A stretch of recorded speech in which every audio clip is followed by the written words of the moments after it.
Our top stories tonight: F.I.S give control to the A.F.P, Wing Thai wins the World Cup, and Markus Eder has gone in for surgery. Good evening and welcome to the Downdays News. I'm your host, Sean Barmer. And up first tonight, huge news as Sammy Carlson has left Salomon to sign with French ski company Apo. Sven Kueenle and Ashley Battersby have signed with F.I.S skis, while Austrian Eva Patscheider has signed with auto manufacturer Suzuki. Markus Eder has gone in for surgery today in Innsbruck. Hi, I'm Markus Eder, reporting to you live from the hospital.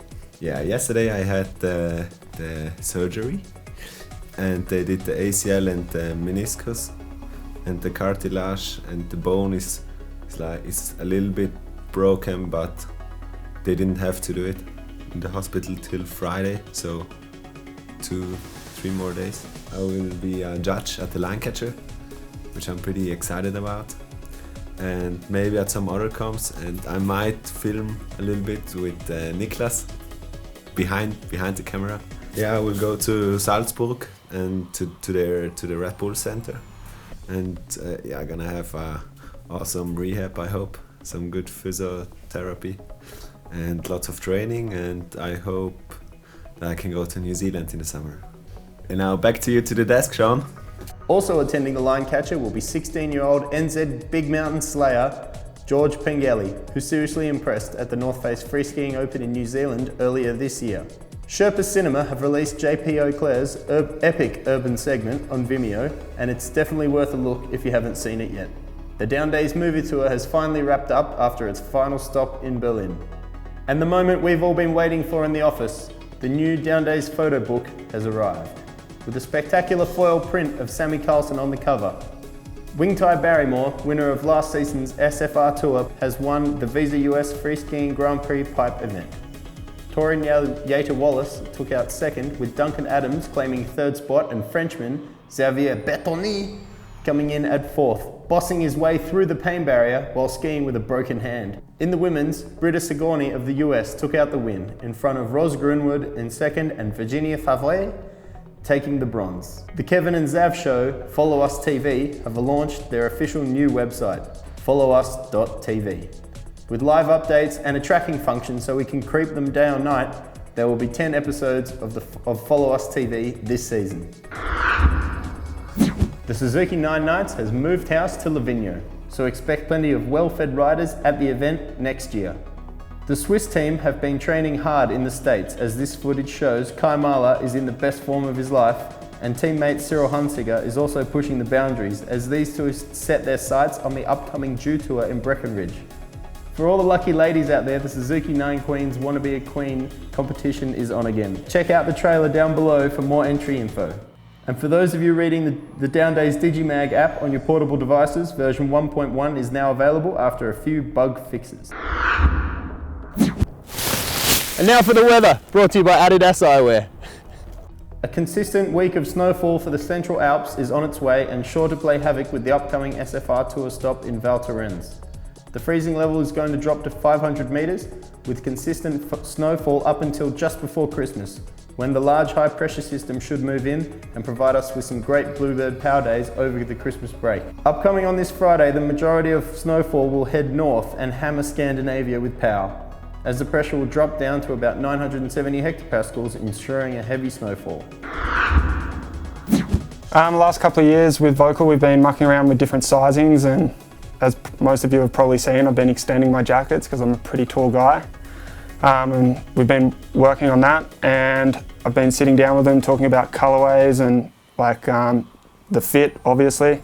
So this year the jacket's a lot longer, bright colors for filming, which I really wanted, and another thing that I really wanted was zip-off sleeves for spring skiing, because Vocal wants me in the jacket when I'm filming and whatnot in spring, but it gets a bit hot sometimes. I'm going to do a little bit of a giveaway with the kids for my jacket. I'm going to sign the inside or whatnot, and be a competition run in the next few weeks, so look out for it.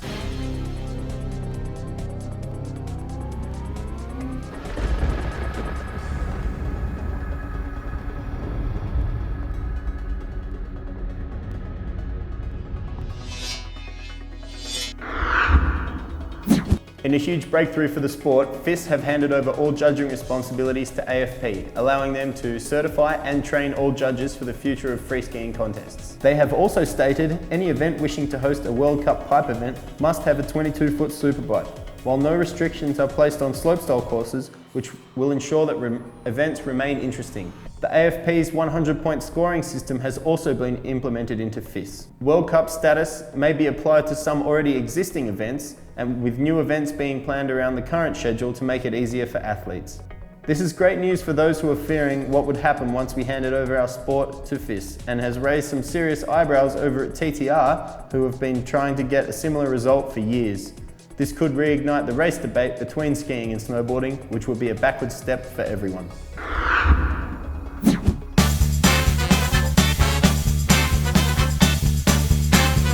Hello everybody and welcome to Farmers Late Night. Tonight on the couch I've got with me free skiing legend Sven Kueenle. Sven, how are you, mate? I'm fantastic. Awesome, good to see you. Thanks for coming down. What have you been up to lately? Where are you living now? What's going on? Well, lately I've just been in Munich for the most part, rebuilding my body, my shoulder and knee. Right, so basically I've brought you in today to have a bit of a chat about a sort of progression that seems to happen between a lot of skiers. You know, everybody starts out, I can remember when I was 17, hitting rails in the rain thinking, this is the type of skiing I want to do for the rest of my life and nothing else.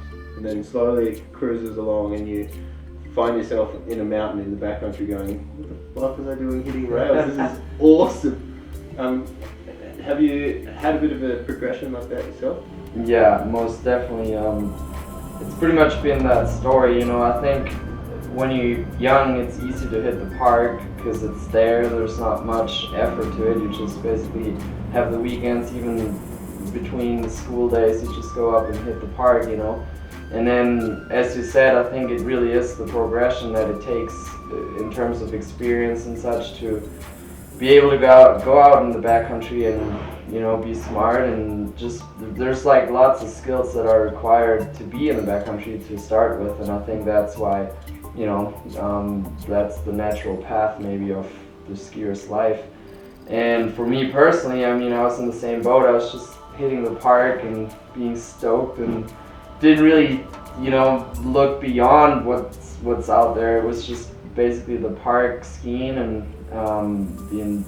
enjoying that. But then I did my first trip actually to the summer camp to Canada, and I was hanging out with JP and Anthony and those guys, and and that's when I sort of, that was basically the start to it all, because the next winter I would just go back and buy myself a snowmobile right away, and I sort of knew like that's what I want to do, you know, like the machine, and I'm kind of, you know, this motor sports kind of guy, so nice. It's like definitely feeling the vibe of like the snowmobile and everything, and so I got myself a snowmobile thinking, oh my god, this is gonna be so awesome, and I'm like all stoked, you know, the little guy who pretty much has only been skied in the park so far.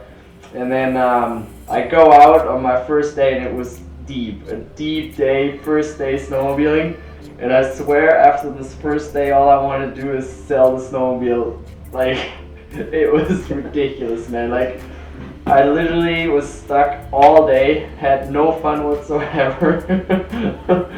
But it was definitely a good start on the other hand to really get into it and learn how to, you know, handle the machine. And I actually didn't sell it and kept it for a few days and tried again, and sort of really started enjoying it and figuring it out, you know. And then yeah, that really was opening my door, and being out there with JP, Julian, Anthony, the whole crew, it was, for one, it was really good fun, and second of all, it was as if somebody just like, you know, opened a door that I haven't seen beyond yet, and from then on I knew that's what I really want to be doing. Yeah, because I think it totally gets like that too. You're just in the park because there are all these new challenges there. You know, you turn up and I remember the first time I went to the States and there were just rails there in shapes that I'd never seen before, and you were like, whoa, yes, awesome, new challenges.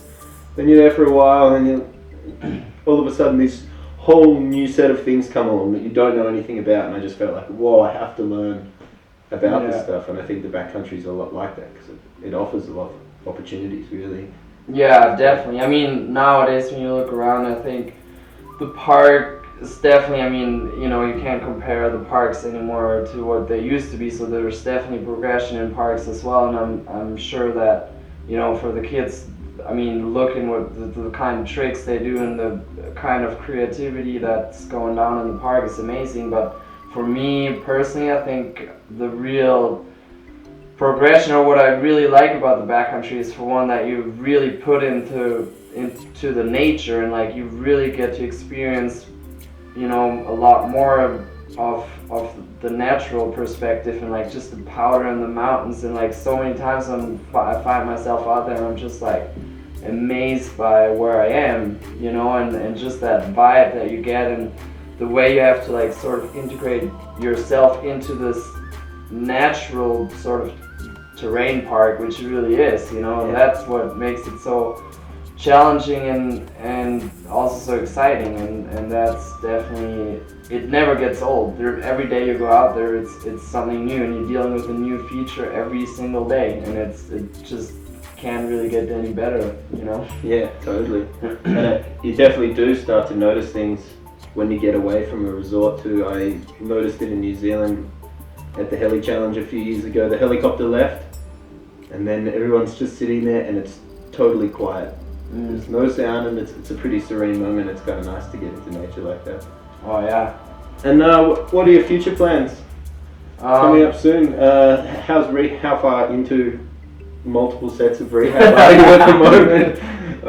Well, I'm sorry. I mean, if there was snow, I would definitely be skiing right now. But since there isn't, I'm still taking care. So pretty much, basically, I'm pretty much ready. And at this point, I'm in the midst of making plans with like some steel, and the whole crew is just like sort of trying to put the season together. And Yeah. that's definitely Interesting moment where everyone's sitting there with a calendar going, when is it going to be good? exactly, yeah. And here, and like, yeah. For sure, but it also creates this amazing stoke, and it's just when that time of the year when you really your mind is already wrapped around like the whole being out there, and you just like your body is still not there, but like I definitely know with my mind I'm already there, and that's what, you know, definitely creates some stoke. Cool.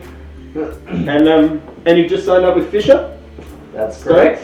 Have something fresh under your feet? Yeah, definitely stoked. Same thing there. I think, or I'm really looking forward to that challenge too, because Fisher is making amazing skis. I've been testing the product, and it's really good, and I definitely hope that I can contribute to being that link to create that kind of awareness for that product, you know, out there. And I think, I'm really excited and happy about the decision. Alright, Sven, thanks very much for coming in this week. It's been a pleasure having you here. Thank you very much for watching the Downdays News, where we bring you more of yesterday's news tomorrow. Good night. Yeah.